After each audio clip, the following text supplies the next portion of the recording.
اس کی بات سنتے ہی وہ الٹے قدموں تہ خانے کی طرف بھاگی تھی۔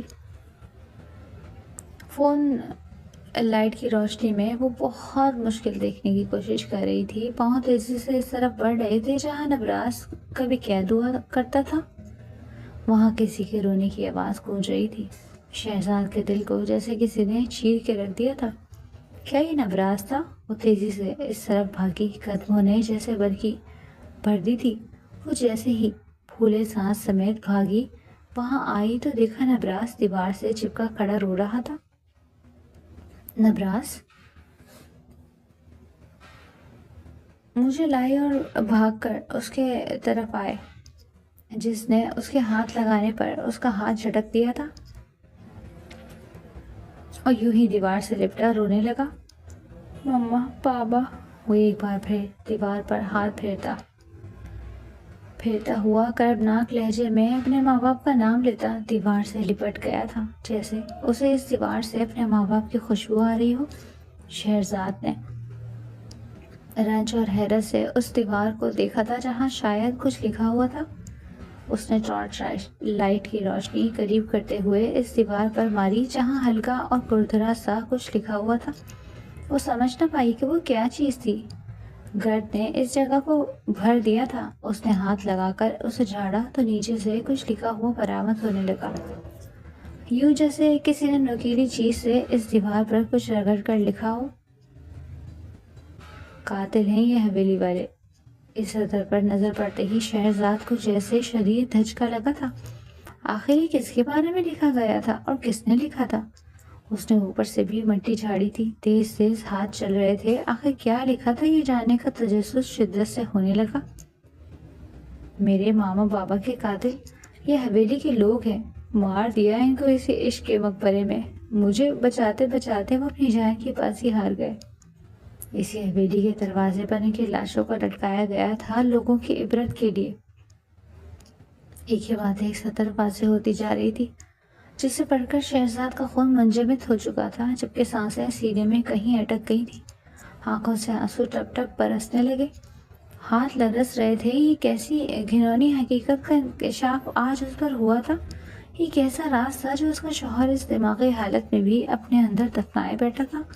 یہ کیسا جوار بھٹا تھا جو اس کے اندر پھٹ رہا تھا؟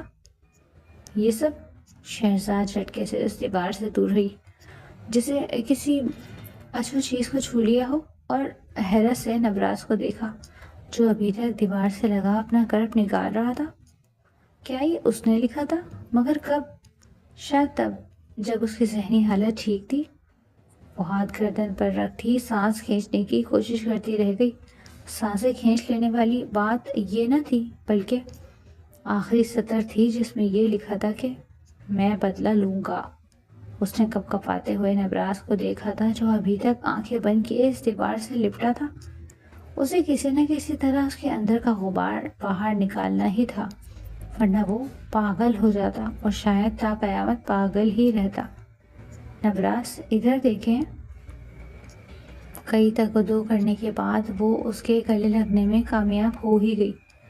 وہ اس کے سینے سے لگا، اس کے کندھوں پر آنسو بہاتے ہوئے شہزاد کا دل چیر رہا تھا۔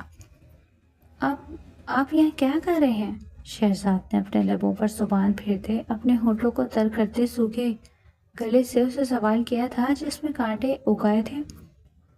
خوشبو اور سرخ رنگ آنکھوں سے اسے دیکھتا ہوا چہرہ اٹھاتے بولا تھا۔ اس کی آنکھیں دیکھتے شہزاد اندر تک کپکپا کر رہ گئی تھی۔ کیسی گہری اندر تک اترتی نظر تھی اس کی۔ کیا کچھ نہ تھا اس نظر میں، کسی کی آہیں، فریادیں یا بے موت مرتی خواہشیں؟ وہ لب کاٹ کر رہ گئی۔ خوشبو؟ اس کے ایک لفظی جواب نے اسے حیرت میں ڈال دیا تھا۔ مطلب وہ کچھ سمجھ نہ سکی تھی جب نبراس نے اپنی گود میں سے وہ خون آلود دوپٹہ نکالا اور شہزاد کی آنکھوں کے سامنے کیا، جسے دیکھ وہ حق تک رہ گئی۔ وہ دوپٹہ جا بجا خون کے دھبوں سے بھرا ہوا تھا۔ شہزاد نے اس دوپٹے کو غور سے دیکھا۔ یہ اس کا دوپٹہ تو نہ تھا، مطلب یہ پھپھو کا دوپٹہ تھا۔ وہ سن ہوتے دماغ کے ساتھ اس دوپٹے کو دیکھتی ہوئی نبراس کی طرف دیکھنے لگی، جو دوپٹہ ناک سے لگائے اس میں سے اپنی ماں کی خوشبو محسوس کرنے کی کوشش کر رہا تھا۔ جو وقت کے ساتھ ظاہر ہوتی چلی گئی، مگر نبراز کے لیے وہ دوپٹہ اس کا اہم اثاثہ تھا، جس میں اس کی ماں کا لمس تھا جو اسے ہرگز بھی اپنے آپ سے دور کرنے نہ دیتا۔ شاید وہ دوپٹہ اس نے یہاں چھپا کر رکھا تھا تاکہ کوئی یہاں تک رسائی نہ کر پائے، اور یہ دیوار، یہ ایک ایک لفظ بھی اس کا ہی تحریر کردہ تھا۔ چلیں، وہ نبراز کو زبردستی اٹھاتے ہوئے بولی، جو بالکل بھی یہاں سے جانا نہ چاہتا تھا، مگر شہزاد کے ترلے مننے کرنے پر آخرکار وہ مان ہی گیا۔ تو بھٹے کو دوبارہ ایک کونے میں سے اینٹ نکال کر وہاں دباتے ہوئے وہ دوبارہ اس جگہ میں پھنسا چکا تھا تاکہ کوئی بھی وہ جگہ دیکھ نہ سکے جہاں اس نے اپنے ماں کا دوپٹہ رکھا تھا۔ شہزاد نے جاتے ہوئے گہری نظروں سے اس جگہ کو دیکھا۔ وہ یہاں واپس آنے کا سوچ کر نبراز کو اپنے کمرے میں واپس لے آئی تھی اور اسے نیند کی دوائی دے کر اور کھانا کھلا کر سلا دیا۔ آج اسے ہر حال میں دوپٹہ سب کی نظروں سے چھپا کر لیبارٹری لے جانا تھا اور اپنے ساتھی کو اس کی جانچ پڑتال کرنے کے لیے کام پر لگانا تھا۔ یہ تبھی ممکن تھا جب وہ یہاں سے نکل پاتی، اور اسے یہ کام آج رات ہی کرنا تھا۔ رات سے بہتر اور کوئی وقت نہ تھا اس کے لیے۔ ایک کے بعد ایک جھٹکے نے اس کے دماغ کو چکرا کر رکھ دیا تھا۔ تبھی وہ لان میں پچھلی طرف باہر واک کے لیے آئی تھی جہاں کوئی نہ آتا۔ اچانک اس نے وانیا کو چور نظروں سے احتراف میں دیکھتے ہوئے ڈیرے کی جانب جاتے ہوئے دیکھا۔ یہ وہی جگہ تھی جہاں اس دن ساگر بلوچ اسے لے کر گیا تھا اپنی حراست میں۔ اس نے وانیا کا مشکوک انداز آنکھیں چھوٹی کرتے چاچتی نگاہوں سے دیکھا۔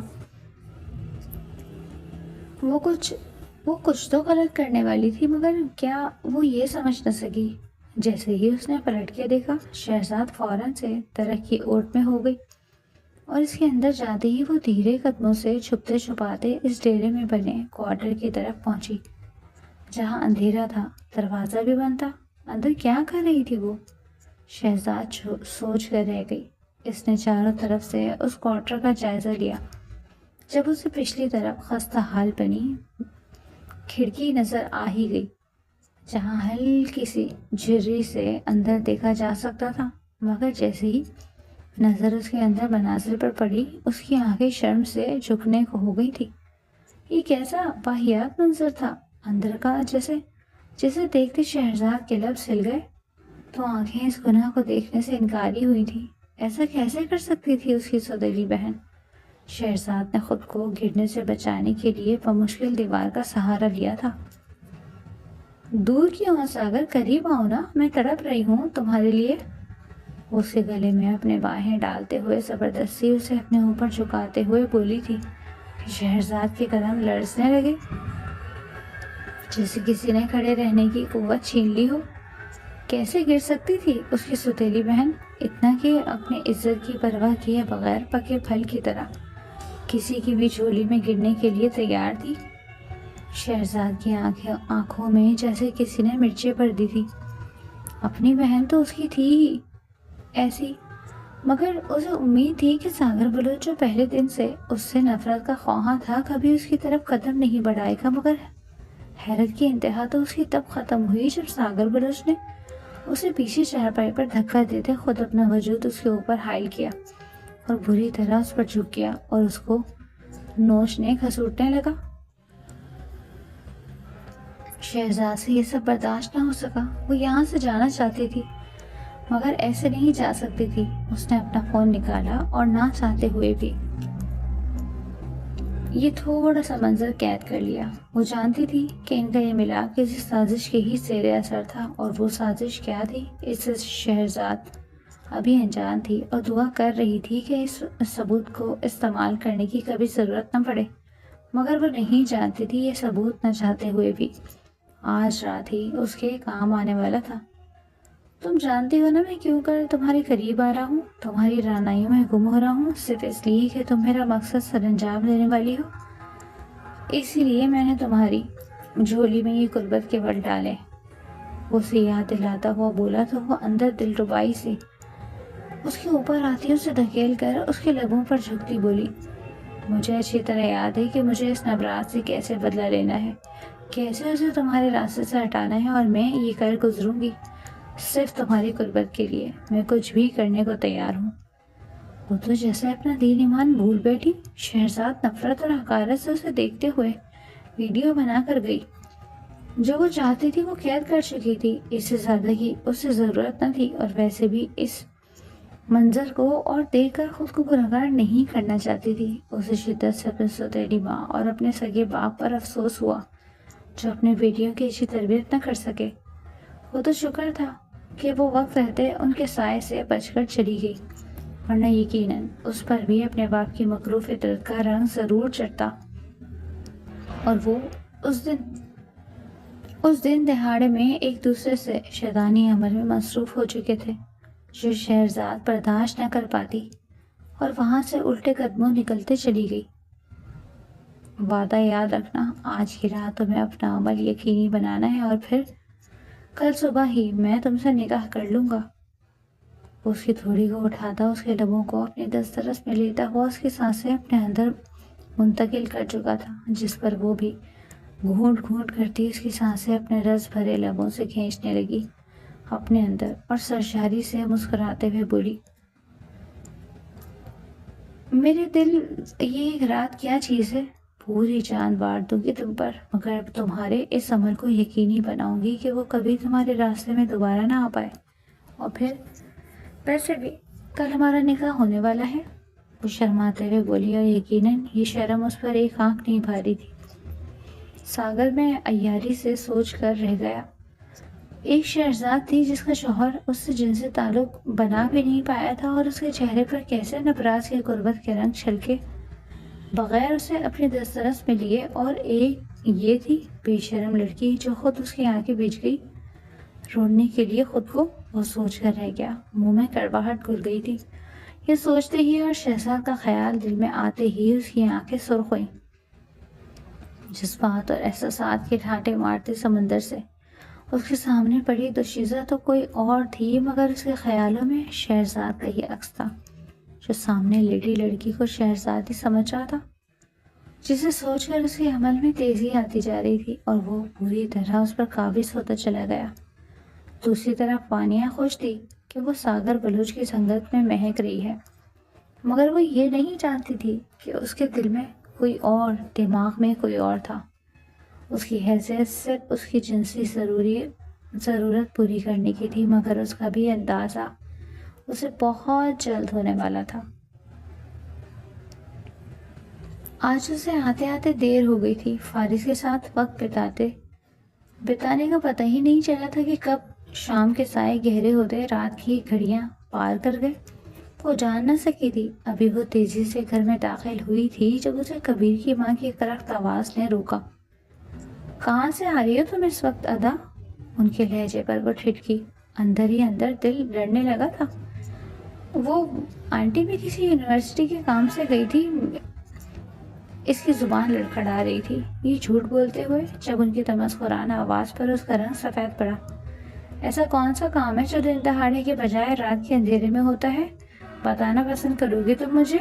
ان کی طنز میں ڈوبی آواز کو محسوس کرتے وہ آنسو سے لبریز آنکھوں سے بولی، آنٹی اب کیا کہہ رہی ہیں؟ کیسے بات کر رہی ہیں مجھ سے؟ ویسے ہی بات کر رہی ہوں جیسے تم جیسی 2 ٹکے کی لڑکی سے کرنی چاہیے۔ زیدان کی ماں بھی بیچ میں آتی ہوئی بولی تھی، جس پر وہ تڑپ کر رہ گئی۔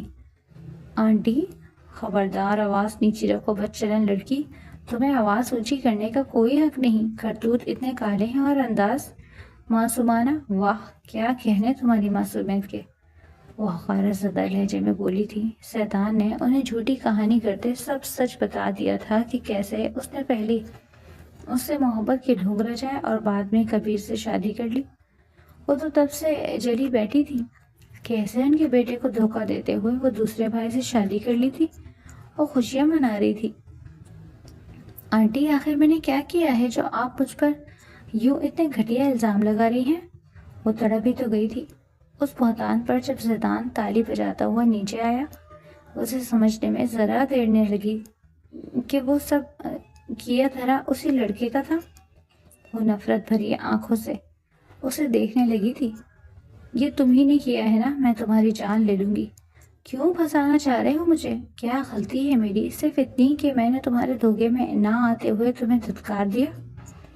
وہ قابو ہوتے اس پر چیل کی طرح جھپٹی، جب زیدان کی ماں نے بیچ میں آتے ہوئے اسے جھٹکے سے زیدان سے دور کرتے ہوئے اس کے منہ پر تھپڑ جڑا تھا کہ وہ جھٹکے سے زمین بوس ہوئی، لبوں کا کونا پھٹکتے خون کی لکیر بہہ نکلی۔ شور شرابہ سن کر امرہ بھی باہر آ گئی تھی، مگر ادا کو یوں اپنی ماں سے تھپڑ کھاتا دیکھ اور نیچے گرتے دیکھ وہ تڑپ کر اس کی طرف پڑی اور فوراً اسے اٹھایا۔ ماما یہ کیا کر رہی ہیں آپ؟ چھوڑیں، اس کی کوئی غلطی نہیں ہے، وہ چلائی تھی، مگر وہ اپنے بیٹے کی محبت میں اندھی ہو گئی تھی۔ تم چپ کرو بدبخت اور دور رہو اس سے، تم پر بھی اس کا رنگ چڑھ جائے گا ورنہ۔ وہ غصے سے چلائی تھی جب کبیر اندر داخل ہوا تھا گھر کے، جسے دیکھ کر وہ تیر کی تیزی سے کبیر کی طرف لپکی۔ کبیر دیکھے نا، یہ سب مجھ پر بہتان لگا رہے ہیں، میں نے ایسا کچھ نہیں کیا، میں بچہ نہیں ہوں، میرا یقین کریں، میرا کوئی یقین نہیں کرا، مگر اب تو میرا یقین کریں۔ اس کا چہرہ اپنے دونوں ہاتھوں میں تھامتے ہوئے بولی، جو نہ سمجھی سے اس حالت کو سمجھنے کی کوشش میں تھا۔ جب کبیر کی ماں نے ان کے قریب آتے ہوئے نفرت سے اسے کبیر سے دور جھٹکا۔ دور رہو میرے بیٹے سے، اس کے ساتھ جڑ کر اسے بھی پاک کرنے کی کوشش مت کرو۔ وہ غرائیں تھی جس پر وہ بلک بلک کر رونے لگی۔ اگر تم اتنی ہی سچی اور پاک باز ہو تو ذرا مڑ کر دیکھو اور بتاؤ یہ کس کی ناجائز اولاد ہے؟ اس کے کانوں میں سورہ اسرافیل کی طرح شیطان کی آواز گونجی، جیسے کسی نے نوچ کر اس کا دل باہر نکالا ہو، اور جیسے اس نے پلٹ کر دیکھا تو فارس کو اس کے ہاتھوں میں دیکھ کر اس کی جان لبوں پر آئی۔ کلیجے کسی نے مسل ڈالا تھا پیروں تلے، وہ تڑپ کر اس کی طرف بھاگی، شیطان سے اپنے بیٹے کو لینے کے لیے، جو اس نے جھٹکے سے پیچھے کیا۔ یہ ہے کبیر بھائی، آپ کی سو کالڈ محبت جو میری نہ ہو سکی، وہ آپ کی کیا ہوگی بغیر شادی کے؟ بن بیاہی ماں بن چکی ہے آپ کی بیوی پہلے ہی۔ اس کو طنز کے نشتر سے لہو لہان کرتے ہوئے بولا تو وہ روتی ہوئی نفی میں سر ہلانے لگی اور کبیر کی آنکھوں میں اپنے لیے اعتبار دیکھنا چاہتی تھی، جو اسے ڈھونڈنے سے بھی نہیں مل رہا تھا، صرف خالی آنکھیں دیکھنے کو مل رہی تھی۔ کبیر ایسا نہیں ہے، سب جھوٹ ہے، میں نے کوئی بدکاری نہیں کی، اسے یقین دلانے کی کوشش کرتی بولی۔ بادل زور زور سے گرج رہے تھے اور بارش نے تیزی سے برستے جیسے اس کے زخموں پر مرہم رکھنا چاہا تھا، جو کسی طور ممکن نہ تھا۔ ادا میں صرف ایک سوال پوچھوں گا تم سے، کس کا بچہ ہے یہ؟ اس کے ایک سوال نے ادا کو زندہ زمین میں گاڑ دیا۔ اب وہ کیا کہتی اس سے؟ میرا بچہ ہے، یہ تین لفظ کبیر کا اعتبار پوری طرح توڑ کے رکھ گئے۔ کبیر کیا آپ کو میرے کردار پر شک ہے؟ وہ لرزتی ہوئی شکستہ آواز میں کسی ٹوٹے شخص کی طرح بولی، جیسے ساری دنیا کے بعد کسی آخری شخص پر اس کی امید قائم ہو، مگر اس کی خاموشی نے اس کی وہ رہی صحیح امید بھی پوری طرح توڑ کر چکنا چور کر دی تھی، تاکہ وہ کبھی جڑ نہ پائے۔ اس سے کیا پوچھتی ہو؟ بے شرم لڑکی، مجھ سے پوچھو، ایک تو تمہاری ناجائز اولاد ہے، اوپر سے تم کہہ رہی ہو کہ تم پاک باز ہو، شرم سے ڈوب مرنے کا مقام ہے تمہارے لیے، نکلو ہمارے گھر سے۔ کبیر کی ماں اسے گھر سے باہر دھکا دیتی ہوئی بولی، جو منہ کے بل گرتی ہوئی نہ صرف اپنا منہ بلکہ ہتھیلیاں بھی پوری طرح زخمی کر گئی، جس پر کبیر تڑپ گیا اور اس کی طرف بڑھا جب اس کی ماں کے لفظوں نے اس کے قدموں کو زنجیر کیا۔ اگر تم نے اس کی حمایت میں ایک لفظ بھی کہا یا اس کی مدد کو ایک قدم بھی بڑھایا تو خدا کی قسم میرا مرا منہ دیکھو گے، وہ حلق کے بل چلائیں۔ شیطان کی ماں نے امرہ کو تھام رکھا تھا، جو خود کو چھڑانے کی کوشش کر رہی تھی۔ ادا بول دو، ادا کچھ تو بولو، مت چپ رہو، خاموشی توڑ دو اپنی، امرہ چلا رہی تھی، اسے اکسا رہی تھی سچ بیان کرنے پر جس کے لفظ چھن چکے تھے۔ ادا نے ایک بے بسی بھری اور مردہ نظر امرہ کی طرف ڈالی، جس میں دل کو چیرتا ہوا خالی پن تھا۔ نہیں امراح، مجھے کسی کو کچھ یقین دلانے کی ضرورت نہیں ہے۔ میں جس کا اعتبار حاصل کرنا چاہتی تھی، شروع دن سے ہی اس نے مجھے بے اعتبار کر کے کچھ کہنے کے قابل نہیں چھوڑا۔ لیکن کبیر صاحب، آئندہ کبھی کسی سے محبت کے جھوٹے دعوے مت کیجیے گا جب آپ نبھانے کا ہنر نہ رکھتے ہوں۔ کبیر، کیا آپ کو میرے کردار پر شک ہے؟ وہ لرزتی ہوئی شکستہ آواز میں کسی ٹوٹے شخص کی طرح بولی، جیسے ساری دنیا کے بعد اسی آخری شخص پر اس کی امید قائم ہو۔ مگر اس کی خاموشی نے اس کی وہ رہی سہی امید بھی بری طرح توڑ کر چکنا چور کر دی تھی، تاکہ وہ کبھی جڑ نہ پائے۔ اس سے کیا پوچھتی ہو بے شرم لڑکی؟ مجھ سے پوچھو۔ ایک تو تمہاری ناجائز اولاد ہے، اوپر سے تم کہہ رہی ہو کہ تم پاک باز ہو۔ شرم سے ڈوب مرنے کا مقام ہے تمہارے لیے، نکلو ہمارے گھر سے۔ کبیر کی ماں اسے گھر سے باہر دھکا دیتی ہوئی بولی، جو منہ کے بل گرتی نہ صرف اپنا منہ بلکہ ہتھیلیاں بھی بری طرح زخمی کر گئی تھی، جس پر کبیر تڑپ گیا تھا اور اس کی طرف بڑھا جب اس کی ماں کے لفظوں نے اس کے قدموں کو زنجیر کیا۔ اگر تم نے اس کی حمایت میں ایک لفظ بھی کہا یا اس کی مدد کو ایک قدم بھی آگے بڑھایا تو خدا کی قسم میرا مرا منہ دیکھو گے۔ وہ حلق کے بل چلائیں۔ سیدان کی ماں نے امراح کو تھام رکھا تھا، جو خود کو چھڑانے کی کوشش کر رہی تھی۔ ادا، بول دو ادا، کچھ تو بولو، مت چپ رہو، خاموشی توڑ دو اپنی۔ امراح چلا رہی تھی، اکسا رہی تھی سچ بیان کرنے پر جس کے لفظ چھن چکے تھے۔ ادا نے ایک بے بسی بھری اور مردہ نظر امراح کی طرف ڈالی، جس میں دل کو چیرتا ہوا خالی پن تھا۔ نہیں امراح، مجھے کسی کو کچھ یقین دلانے کی ضرورت نہیں ہے۔ میں جس کا اعتبار حاصل کرنا چاہتی تھی، شروع دن سے ہی اس نے مجھ پہ بے اعتبار کر کے کچھ کہنے کے قابل نہیں چھوڑا۔ لیکن کبیر صاحب، آئندہ کبھی کسی سے محبت کے جھوٹے وعدے مت کیجیے گا جب آپ نبھانے کا ہنر نہ رکھتے ہوں۔ میں آپ کو زندگی بھر معاف نہیں کروں گی۔ جو آج آپ نے ساتھ کیا ہے وہ مرتے دم تک نہیں بھولوں گی۔ اس پر ایک آخری نظر ڈالتے ہوئے سیدان سے اپنے بیٹے فارس کو چھینتی ہوئی وہاں سے نکل چکی تھی، کبھی نہ واپس آنے کے لیے۔ کبھی اس کی طرف پڑھنا چاہتا تھا، مگر اپنی ماں کی قسم پر وہ اس کے پیچھے بھی نہ جا پایا۔ کیسی بے بسی تھی کہ وہ اپنی محبت کو بچا نہیں پا رہا تھا۔ دوسری طرف ادا فارس کو بارش سے بچانے کی کوشش کر رہی تھی، جو مسلسل ان دونوں پر پڑتی، ان دونوں کا وجود بھگوتی چلی جا رہی تھی۔ فارس بری طرح کانپنے لگا۔ اگر کچھ دیر بعد وہ کانپنا بند کر چکا تھا، ادا نے اندھیرے میں اس کو دیکھنا چاہا، مگر وہ ساکت پڑ چکا تھا، آنکھیں نہیں کھول رہا تھا اور ادا مرنے کے قریب تھی۔ فارس، میری جان، آنکھیں کھولو پلیز، میرا بچہ، میری طرف دیکھو، ماما کو یوں مت ستاؤ، ماما مر جائیں گی۔ اس نے تڑپ کر فارس کے وجود کو ہلاتے ہوئے کہا، جو ٹھنڈا پڑ رہا تھا۔ نہیں فارس، مجھے چھوڑ کے مت جاؤ۔ وہ چیخ کے ساتھ نیچے گرتی چلی گئی۔ بارش میں ان دونوں کا وجود مردہ لگ رہا تھا، ٹھنڈا اور بے جان، جن کی خوشیاں نوچ لی گئی ہوں۔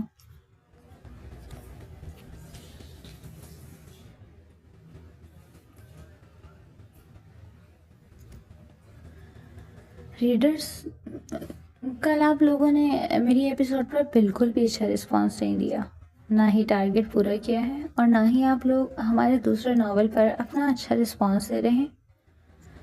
آج آپ لوگوں کو لاسٹ بار کہہ رہی ہوں کہ ہمیں سپورٹ کریں۔ ہم بھی آپ لوگوں کے لیے دل سے ایپیسوڈ لکھتے ہیں، مگر اگر آپ کا رسپانس ایسا ہی رہا تو پھر ہمارا ایپیسوڈ دینے کا دل کیسے کرے گا؟ اگر آپ لوگ چاہتے ہیں کہ ایپیسوڈ دونوں ناول کی ڈیلی آئیں تو ڈیلی کمنٹس کا ٹارگٹ پورا کیا کریں، ورنہ پھر ایپیسوڈ ایک دن کی گیپ سے آیا کرے گی۔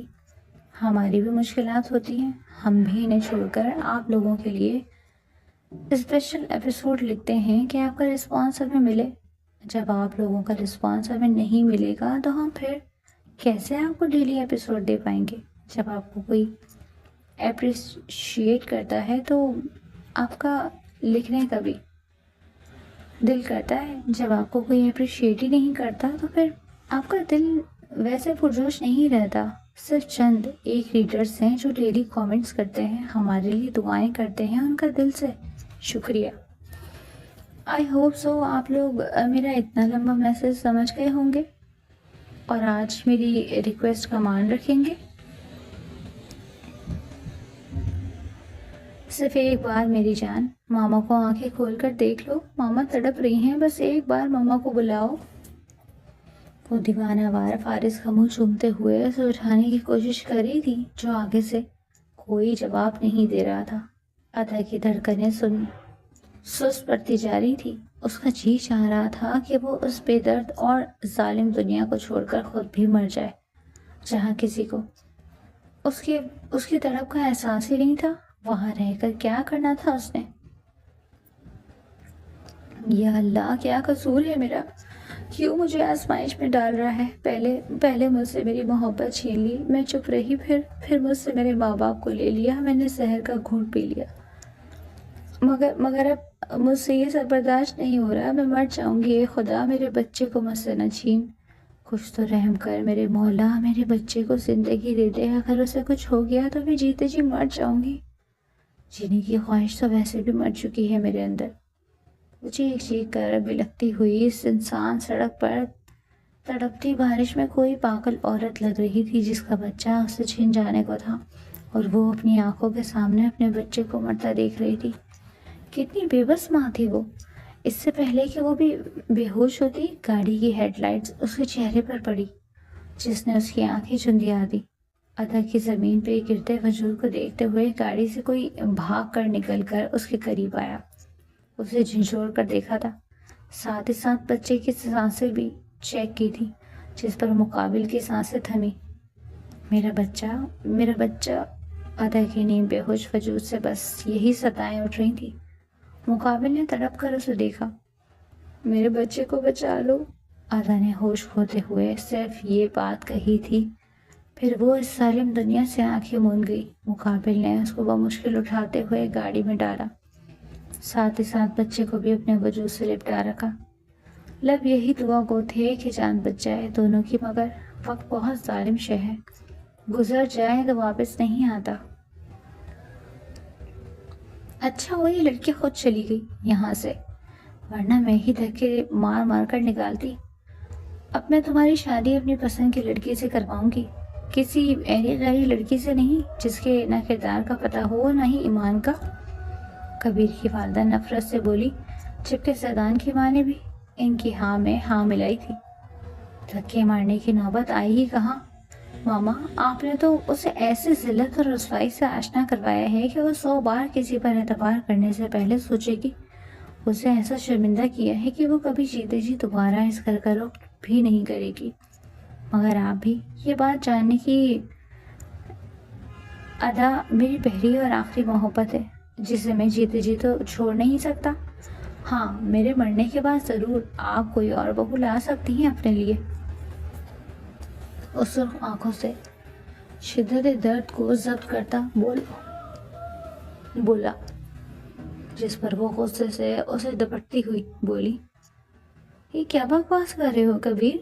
وہ حیرت اور غصے سے اسے دیکھتی بولی، ہاں سچ ہی کہہ رہا ہوں میں مما، میں آپ کی بہت عزت کرتا ہوں، میں نے اسے یہاں سے جانے سے نہیں روکا، اس لیے نہیں کہ مجھے اس پر اعتبار نہیں، مجھے تو خود سے زیادہ اس پر بھروسہ ہے۔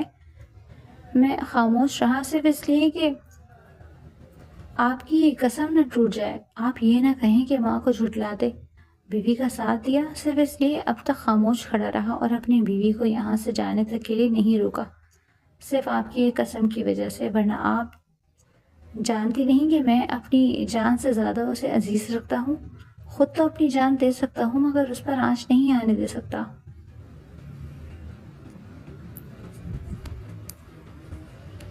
مگر آج آپ نے مجھے میرا وعدہ وفا نہ کرنے دیا، آج مجھے آپ نے اس کے سامنے ایسی بری طرح شرمندہ کیا ہے کہ شاید ہی میں کبھی اس سے آنکھ ملا کر دیکھ پاؤں۔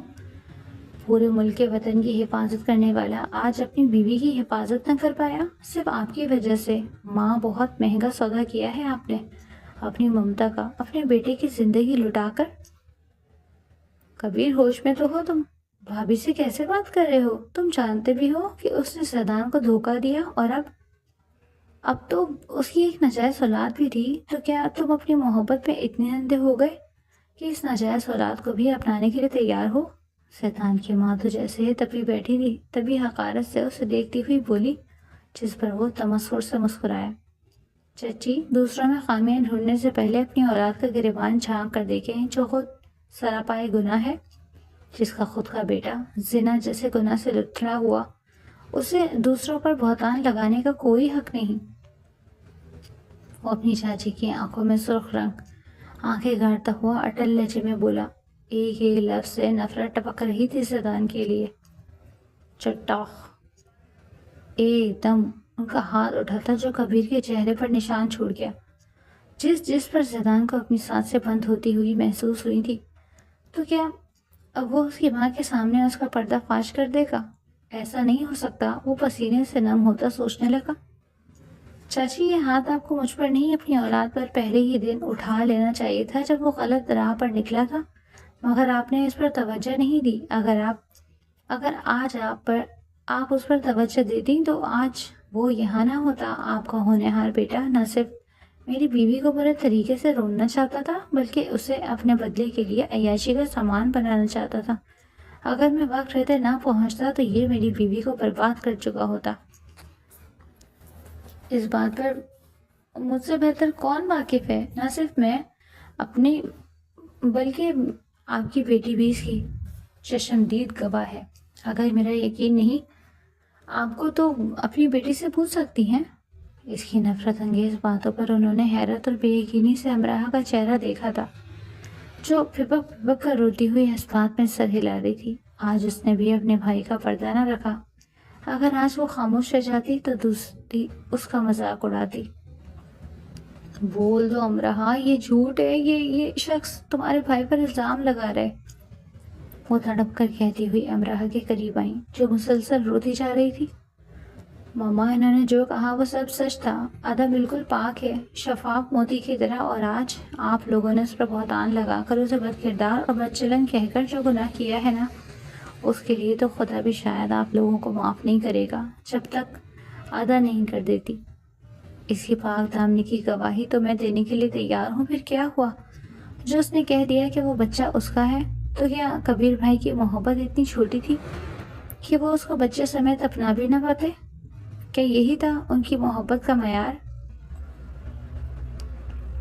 امراہ کی باتیں کبیر کے دل میں نشتر کی طرح پیوست ہو رہی تھی جس پر اس نے تڑپ کر نفی میں سر ہلایا. امراہ ایسی بات نہیں، مجھے ادا جی جان سے قبول ہے. وہ جیسی بھی ہے میرے لیے پاک ہے. مجھے یقین ہے اس بات کا. اس کا ماضی کیا ہے اس سے میرا کوئی تعلق نہیں. وہ میرا حال ہے، مجھے اس سے مطلب ہے. میں اسے ڈھونڈ لوں گا، تم فکر مت کرو، چاہے اس کے لیے مجھے اپنی جان ہی کیوں نہ دینی پڑے، مگر میں اسے واپس لا کے رہوں گا. وہ اٹل لہجے میں بولا تھا جس پر امراہ نم آنکھوں سے مسکرائی. اور رہی بات زیدان بھائی کی، تو اس میں مجھے کہتے ہوئے کوئی جھجک محسوس نہیں ہو رہی کہ بد کردار ادا نہیں یہ ہیں جن کا کوئی کردار نہیں. وہ نفرت سے بولی. ادا منہ بند رکھو. زیدان نے ایک دم آگے آتے اس کے منہ پر تھپڑ جھڑتے کہا. مگر آج تو اسے اپنی دوستی کا حق ادا کرنا تھا. آج اسے کوئی چپ نہیں کروا سکتا تھا. وہ بولتی گئی بغیر رکے، بغیر لڑکھڑائے.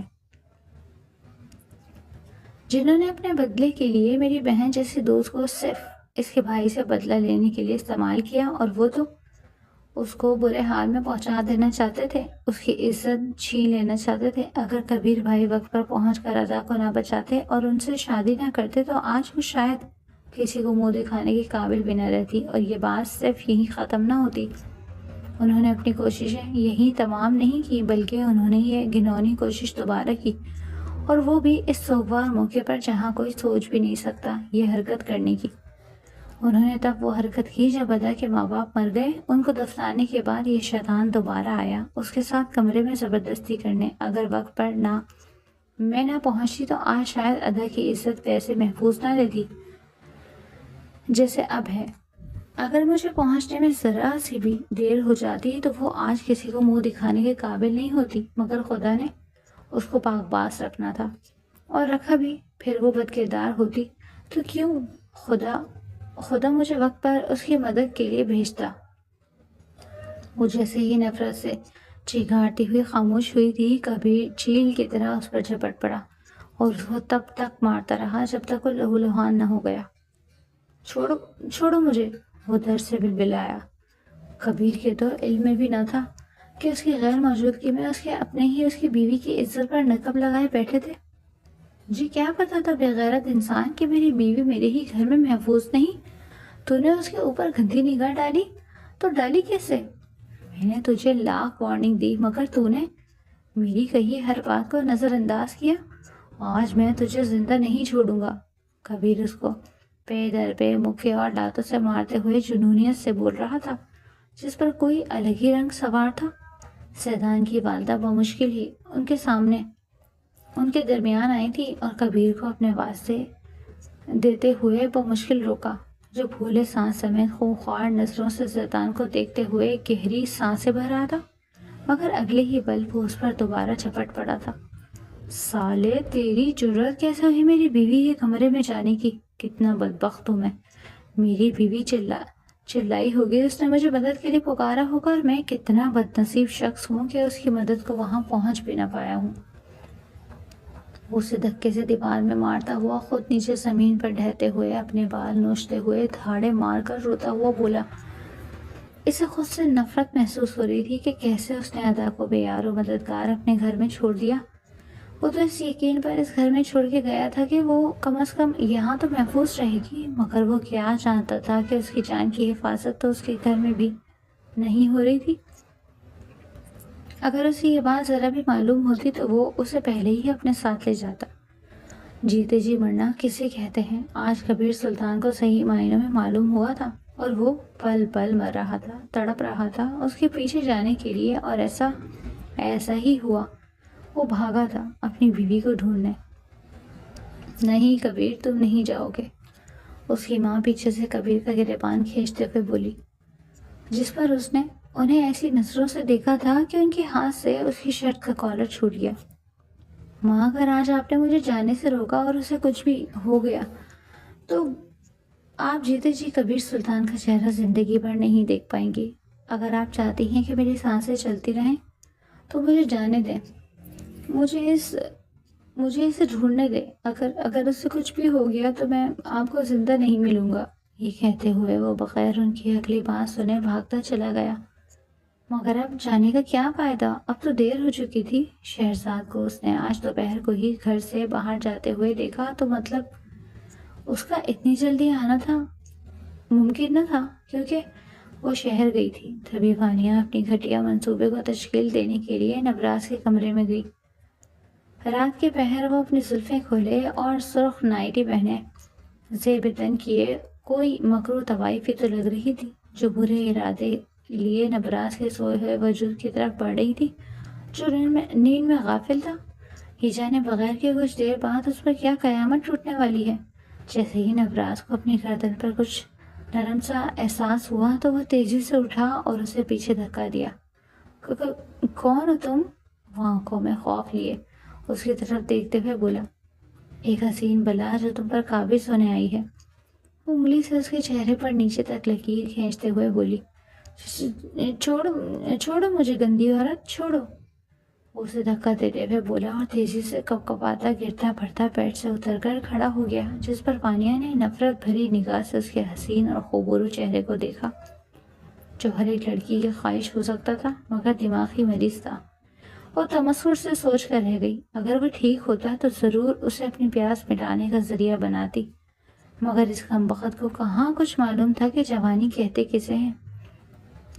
اس کی بات کو نظر انداز کرتے وہ اس کی طرف بڑھی تھی اور اس کی شرٹ پھاڑ دی آگے سے۔ مجھے ہاتھ کیسے لگایا؟ وہ اس کے غصے میں بال دبوچتے بولا تو وہ اچانک اپنی نائٹی کا گاؤن ایک جگہ سے پھاڑ گئی اور لپسٹک جو انگلی پر لگی تھی اپنے آنکھوں کی گرد لگاتی ہی آنکھیں سرخ کرنے لگی اور زور زور سے رونے لگی۔ چھوڑو مجھے، چھوڑو، خدارا رحم کرو مجھ پر، میں نے کیا بگاڑا ہے تمہارا؟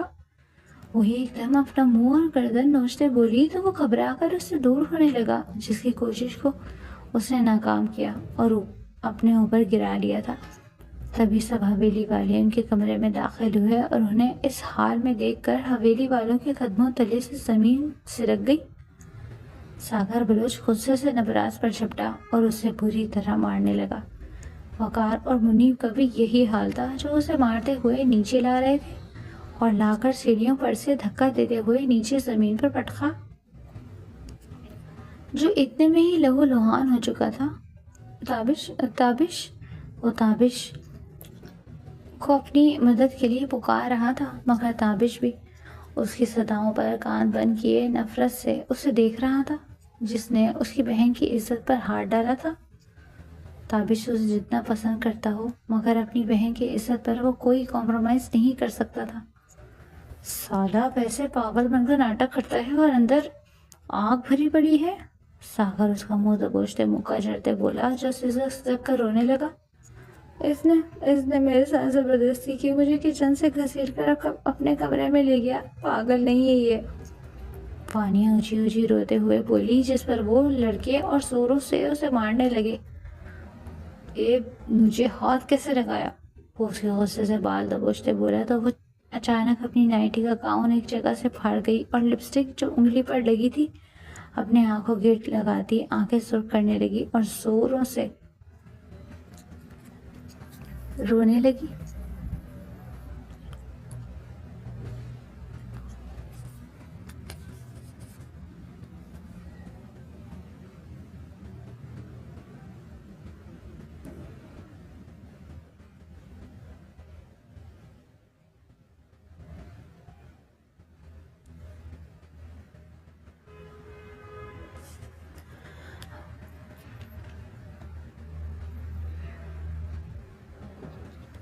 وانیہ اونچی اونچی آواز میں رونے لگی اور بولی، جس پر وہ لڑکے اور زوروں سے اسے مارنے لگے تھے۔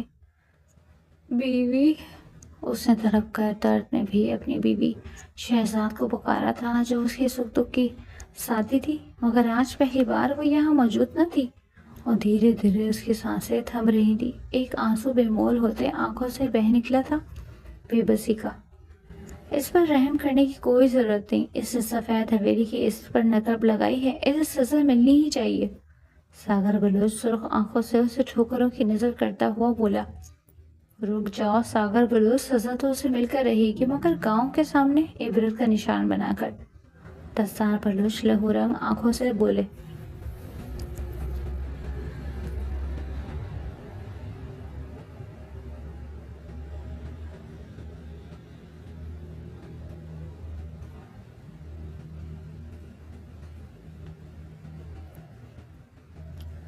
لے جاؤ اسے اور سامنے لگے برگد کے درخت سے باندھ دو، اسے صبح ہوتے ہی سب کے سامنے اسے سنسار کر دیا جائے گا۔